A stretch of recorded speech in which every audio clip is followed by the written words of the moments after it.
नमस्कार दोस्तों, मेरा नाम विवेक और आप देख रहे हैं ताज़ा न्यूज़ भोजपुरी। दोस्तों, आप लोग बिपिन रावत को जानते होंगे, लेकिन उनकी पत्नी क्या करती थी इसके बारे में बहुत कम ही लोग जानते होंगे। तो हम आप सभी को बता दें, बिपिन रावत की पत्नी EWWA यानी आर्मी वाइफ वेलफेयर एसोसिएशन की अध्यक्ष थी।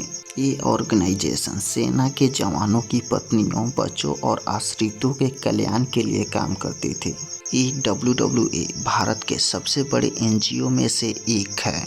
मधुलिका रावत कई कल्याणकारी कार्यों और अभियानों का हिस्सा रही है, जो वीर नारियों, सेना के विधवाओं और विकलांग बच्चों की सहायता करती है।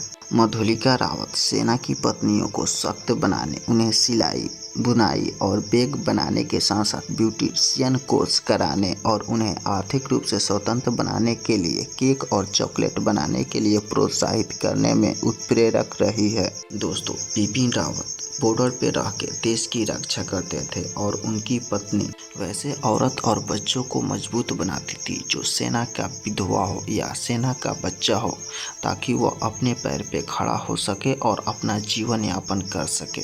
दोस्तों, इन दोनों महान शख्स का तमिलनाडु के कुन्नूर में हेलीकॉप्टर दुर्घटना में मृत्यु हो